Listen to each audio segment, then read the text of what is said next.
అందరికీ నమస్కారం అండి. గత ప్రభుత్వంలో ధాన్యం కొనుగోలు ఎలా ఉంది, ఇప్పుడు ధాన్యం కొనుగోలు అసలు ఎలా ఉంది, ఎంత రేట్ ఇస్తున్నారు? ప్రభుత్వం అయితే 1900 అట్లా ఇస్తున్నాం అని చెప్పేసి వాళ్ళు చెప్తున్నారు. 1750 రూపాయలు 1900 ఇస్తున్నాం అని చెప్పేసి వాళ్ళు చెప్తున్నారు. నిజంగా అంత ఇస్తున్నారా లేదా అని చెప్పేసి మనం మంగళగిరి చిన్నకాకని రైతుల దగ్గరికి అయితే వచ్చాము. అలాంటి తెలుసుకుందాం. సార్ చెప్పండి, ఇప్పుడు ఎట్లా పేపర్ ప్రకటన మట్టికి సార్ 1950 మద్దతు ధర గవర్నమెంట్ చెబుతుంది క్వింటాల్ ఒక ఇంటికి. అయితే 75 కేజీల బస్తా 1750 రూపాయలు కొనుగోలు చేయాలా, కానీ ఎక్కడ కూడా దాఖలాలు కనిపించడం లేదు. రైతులు ఉన్నటువంటి ఇబ్బంది పరిస్థితిని బట్టి 1400కి అమ్ముకోవాల్సిన పరిస్థితి, 1400 మేము కొనుగోలు చేయమని మిల్లర్లు అది కూడా వాళ్ళ దగ్గరికి తీసుకెళ్లాలని చెప్తున్నారు. మాకు వచ్చేపాటికి ఇలా కొట్టుబడి కానీ గోతం కానీ ఇవన్నీ మరి ఛార్జింగ్లు కానీ 130 నుంచి 140 రూపాయలు ఖర్చు అవుతుంది ఎక్స్ట్రా బస్తాకి.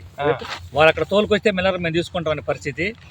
కానీ ఇదే పోయిన సంవత్సరం ఇదే కళ్ళాల్లోకి వచ్చి 1900 రూపాయలు కొట్టుకొని వెళ్ళిపోయారు మిల్లర్స్. ఈరోజు మిల్లర్స్ ఎవరు కూడా సముఖంగా లేరు. 1400 కూడా కొనుగోలు చేసే పరిస్థితి లేదు, దయనీయమైనటువంటి పరిస్థితి. ఈ తుఫాన్లు కూడా చాలా ఇబ్బంది పడిపోయాం. మొన్న అంత నేల గడిచిపోయి కోత మిషన్లు కూడా 2 నుంచి 2.5 గంటల పైన పడుతుంది.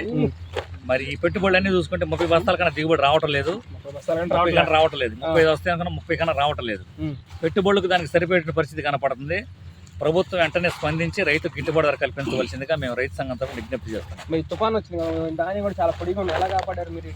కాపాడామంటే చేలో నీరు ఎల్లగొట్టేసేసి నీరు లేకుండా ముందుగానే జాగ్రత్త పడిపోయినా కానీ వాటర్ లేకుండా చేసాం చేలు, లేకపోతే అదంతా మొలకొచ్చేసి.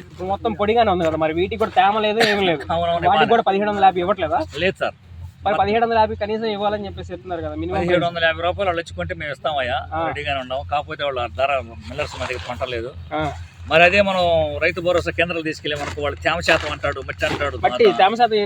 ఏం లేదు, లేకపోయినా కానీ వాళ్ళు మిషన్ పెట్టి చూస్తారు. అన్ని కోతలని అయ్యని పెడతా ఉంటున్నారు, ఇబ్బందులు పెడుతున్నారు రైతుల్ని. అలా లేకుండా డైరెక్ట్ గా కొనుక్కొని వెళ్తే మాకేంది ప్రశాంతంగా ఉంటాం కదా, అది పరిస్థితి. మరి ఇటన్ని నిల్వ చేయాలని మాకు ఇదే నిల్వ చేయాలి. అవును, గత సంవత్సరం మట్టికి మంచి రేట్ వచ్చింది, బాగా ఆనందంగా ఉన్నాం. ఈ సంవత్సరం మట్టి దయనీయమైన పరిస్థితుల్లో రైతు గిట్టుబాటు ధర లేనటువంటి పరిస్థితి. మరి ఈ పంటకి సబ్సిడీ అనేది ముందు ప్రభుత్వం కట్టేది, ఈసారి మీరు కట్టుకోవాలి తెలుసా? అది ఏమన్నా సబ్సిడీ ఒకవేళ పంట నష్టం వచ్చింది అనుకోండి, గత ప్రభుత్వం ఏమీ లేదు. కాకపోతే కొద్దిగా పంట నష్టం కింద ఒక 7 ఎకరాలు ఉన్నటువంటి రైతుకి ఒక 20,000 25,000 అలా వేసారు. ఇది ఇలా పడిపోతాం వల్ల తుఫానికి పడిపోయింది కదా అని పడిపోయింది, రైతు నష్టపోయాడు అనేటువంటి పరిస్థితుల్లో గత ప్రభుత్వం 20,000 25,000 అలా ఇచ్చింది. ఈ సంవత్సరం అసలు రాసుకునే దాఖలాలు కూడా లేవయా, రాసుకోని అసలు ఎవరు లేదయా, మన ఏరియా అసలు లేదు. రైతు భరోసా కేంద్రాలు మరి పనిచేస్తున్నాయా? అప్పుడు ఫస్ట్ లో మునిగిపోయినప్పుడు కొద్దిగా ఇచ్చారు రైతుకు ఉపశమనం. మా మొట్టమొదటి రైతు భరోసా కేంద్రాలు పనిచేస్తున్నాయా? రైతు భరోసా కేంద్రాలు ఏమన్నాయా? లేదు, చెప్పట్లేదు ఏం లేదు. మన దగ్గర కొనుగోలు లేదు, మా దగ్గర తీసుకురండి అంటున్నారు కానీ తీసుకెళ్ళిన రైతుని 90% అయ్యాని తీసేస్తున్నారు. కొనుగోలు లేవయ్యా, ఇది అవి కొనుగోలు లేవు. అంతా మిల్లర్స్ మిల్లర్స్ మాత్రం 1400 మించి ఎట్టి పరిస్థితుల్లో కూడా రైతు దగ్గర కొనుగోలు చేయడం లేదు. రైతుల ఖర్చు అదనంగా 130 నుంచి 150 రూపాయలు ఖర్చు అవుతుంది గోంతో సహా కలుపుకొని.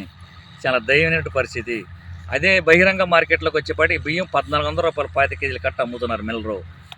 రైతు ఎంత దారుణంగా దెబ్బతింటున్నాడో ఒక్కసారి ప్రభుత్వం స్పందించి అయ్యా మాకు గిట్టుబాటు ధర అయిపోతే అయ్యా పెట్టుబడులు అప్పులు ఇవన్నీ కూడా చేర్చినటువంటి పరిస్థితి, పండించలేనటువంటి పరిస్థితి, రైతు ఉత్పత్తి చేయలేనటువంటి పరిస్థితి.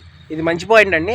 25 కేజీలు బస్తానేమో 1400 రూపాయలు అమ్ముతున్నారు, 75 కేజీలు బస్తానేమో అది కూడా 1400 రూపాయలు తీసుకెళ్తున్నారు. మళ్ళీ అందులో ట్రాన్స్పోర్టేషన్ ఛార్జ్ ఖర్చు ఒక 120 రూపాయలు అవుతుంది బస్తాకి. అవునవును, 1300 కూడా రావట్లేదు, 1250 రూపాయలు అట్లా వస్తుంది బస్తాకి. ఈ బస్తాకి 75 కేజీల బస్తాకి 1250 రూపాయలు ఇచ్చి మార్కెట్ లో మాత్రం మిడిల్ క్లాస్ అందరి దగ్గర కూడా 1400 రూపాయలు తీసుకుంటున్నారు 5 కేజీల బస్తాకి. ఇది ఎంత దారుణమైన విషయం.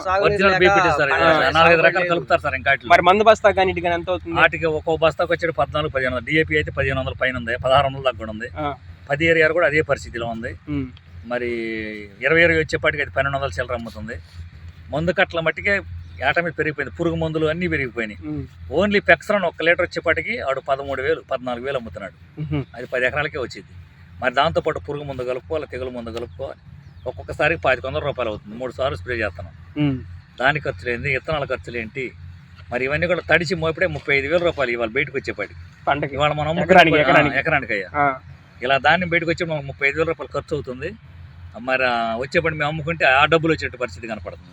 కౌలుదారుడికి ఎలా పోతాడు నాకు అర్థం కావట్లేదు. పోయిన సంవత్సరం ఎంత ఇచ్చారు ఈ బస్తాకి? బస్తా 1900 ఇచ్చారు. 1900 ఇచ్చారు. ఇప్పుడు 1750 అంటారు, 1900 ఇచ్చారు. 1900 ఇచ్చారు పోయిన సంవత్సరం. అనుకున్న దానికన్నా నిరుడు ఒక్క సంవత్సరం ఇచ్చారు, అంత ముందు లేదు ఆ ప్రభుత్వం. ప్రభుత్వం గురించి నేను అంటలేదు, అదేలేండి. రైతు ఉన్నటువంటి బాధలు చెబుతున్నా. 2023లో 2023 2022లో 15,1600 అమ్మింది. 15,1600 ఇచ్చారు. అది 23లో మాత్రం 1900 ఇచ్చారు. 1900 నుంచి 2000 కూడా అమ్మింది. 2000 కూడా అమ్మారు. 2000 కాలాలను కొనుక్కెళ్ళారు నేను. కొనుక్కెళ్ళారు మళ్ళీ ఇక్కడికి వచ్చి వాళ్ళే పట్టుకొని తీసుకుని వెళ్ళిపోయారు. 2500 అయితే 3000 అయిద్దానని దళారీలు కొనుక్కెళ్ళారు. అసలు దళారీలు డబ్బు ఉండవడాలు తీసుకెళ్ళి ఎలా పెట్టేశారు. ఇక అది అంటే ఇక 200-300 కానీ పెరగలేదు. ఇక వాళ్ళు ఏమన్నా కానీ అది రైతు మాత్రం పోయిన సంవత్సరం లాభపడ్డాడు. ఈ సంవత్సరం దయనీయ. మరి రైతు భరోసాలు కానీ ఏమి ఎప్పుడు చెప్పట్లేదు, రాసుకోలేదు కనీసం. ఏం లేదు, రాసుకోవటం కూడా లేదు. ఓకే, చూసారు కదండి వీళ్ళ బాధలు అయితే చూసారు కదా. ప్రభుత్వం స్పందించి వాళ్ళకి మద్దతు ధర కల్పించాలని చెప్పేసి కోరుకుంటున్నాం. Thank you for watching. Mangalagiri డివిజన్లో గత సంవత్సరం సాగునీరు లేదండి. నంబూరు, కాజా, ఉప్పలపాడు, తక్కిలపాడు అంతా కూడా నాటు వ్యవస్థ అంతా చచ్చిపోయింది. వాటర్ ఇవ్వక సాగు లేక కరువు వచ్చింది. ఈ సంవత్సరం సెప్టెంబర్ నెలలో తుఫాను వచ్చి పంట మొత్తం పాడైపోయింది, మునిగిపోయి కులిపోయింది. అందరూ తెలిసేది. పంట నష్టం కూడా వేశారు, ఇది వరద నష్టం కూడా వేశారు గత ప్రభుత్వం. ఇప్పుడు ప్రజెంట్ ఈ తెనాలి డివిజన్లో ఇంత నష్టపోయినా కానీ బీపీటీ పండేది తెనాలి డివిజన్లో బాగా పండుతుంది బీపీటీ. అలాంటిది అన్నీ పోయినా కానీ చాలా పొలం దెబ్బతినిపోయినా కానీ మెరకెత్తున్న గ్రామాల్లో పండించిన పంటకు కూడా 1400 అంటున్నారు. ఎలా ఉంటుంది? రైతుకి ఎక్స్పోర్ట్ ఇవ్వాలండి, ఎక్స్పోర్ట్ ఆపేశారు. గత 2 సంవత్సరాల మిట్టి కూడా పంట నష్టమే జరుగుతుంది.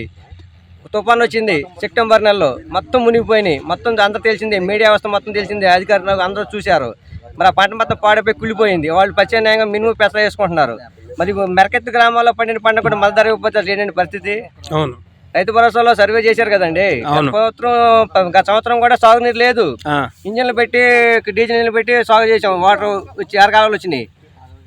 మరి వాళ్ళ పండిన పంట కూడా గిట్టుబాటు ధర లేదు. మరి ఏంది ప్రభుత్వం ఎక్స్పోర్ట్ ఇవ్వాలండి.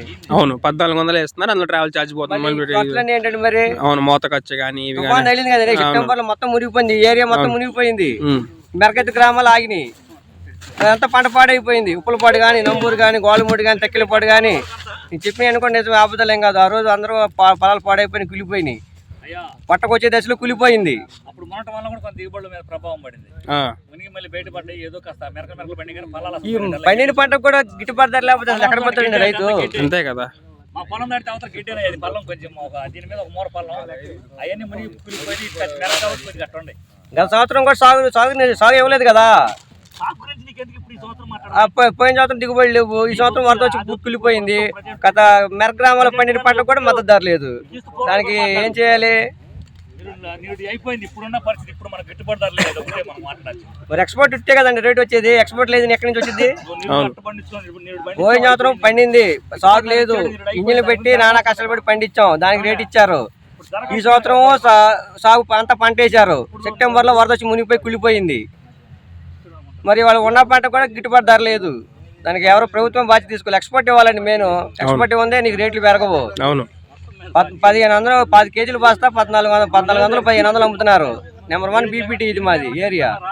మరి దానికి ఎవరు పట్టించుకునేది? పవన్ కళ్యాణ్ గారు, చంద్రబాబు నాయుడు గారు స్పందించి రైతుకి 75 కేజీలు బస్తా 2000 అమ్మాలండి. అయితేనే రైతు బాగుపడతాడు, లేకపోతే లేదండి, చచ్చిపోతారండి. చచ్చిపోవడం వాస్తవం. అది రైతులు పెట్టుబడి కూడా రావట్లేదు. స్పందించి రైతుల్ని, కౌలు రైతుని, సన్నకారు రైతులు మొత్తం బతికించాలండి వీళ్ళు. అదండి పరిస్థితి. ఓకే, థ్యాంక్స్ అన్న. మీరు ఇక్కడ చూస్తున్న ఈ పొలం అయితే చిన్నకాకాని ఏరియా అనమాట. వాళ్ళతో మాట్లాడాను ఇప్పుడే నేను. బస్తాకి ఎంత వస్తుందని చెప్పేసి అడిగాను. 1400 రూపాయలు ఇస్తామని చెప్పేసి. 1400 రూపాయలు వస్తున్నాయా అని చెప్పేసి చెప్తున్నారు. దాంట్లో కూడా ట్రాన్స్పోర్టేషన్ ఛార్జ్ 120 రూపాయలు పోతుంది అని చెప్పేసి చెప్పారు. గత ప్రభుత్వంలో అయితే 1900 రూపాయలు వచ్చేది. ఇప్పుడు 1900 కూడా రావట్లేదు. గత ప్రభుత్వం కంటే తక్కువగానే వస్తుంది. ఏ మాట కామాట. మేమందరం కూడా మళ్ళీ నారా లోకేష్ గారికి ఓట్లు వేసామని చెప్పేసి వాళ్ళందరూ కూడా చెప్పడం జరిగింది అనమాట.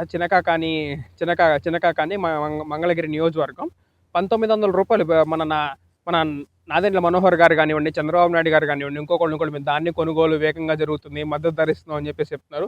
కానీ రైతుల దగ్గరకు వచ్చి రియాలిటీ చూడండి. ఎవ్వరికి కూడా రియాలిటీ చూడండి. మీ గవర్నమెంట్ కోసం చేస్తున్నాను వీడియో. రియాలిటీ చెక్ చేసుకుంటే మీకే మంచిది. రేపొద్దున రైతులందరూ కూడా తిరగబడే ప్రసక్తి రాకూడదు కదా మీకు. అందుకనే చెప్తున్నా, చూసుకోండి.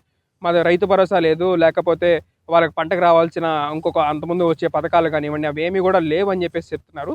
ఈ గోతాలు కూడా వాళ్ళే కొనుక్కొచ్చుకున్నారంట. 35 రూపాయలు 40 రూపాయల గోతాలు కూడా వీళ్ళే కొనుక్కొచ్చుకొని వీళ్ళే ట్రాన్స్పోర్టేషన్ చేసుకొని 1400 రూపాయలు అంటే అసలు వర్కౌట్ అవ్వదు.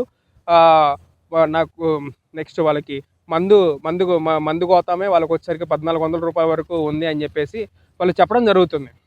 మరి ప్రభుత్వం ఏ స్థాయిలో ఉందో మనందరం కూడా తెలుసుకోవచ్చు అనమాట. ఒకసారి మీరు గ్రౌండ్ లెవెల్లోకి వెళ్ళి రియాలిటీ తెలుసుకుంటే మంచిది.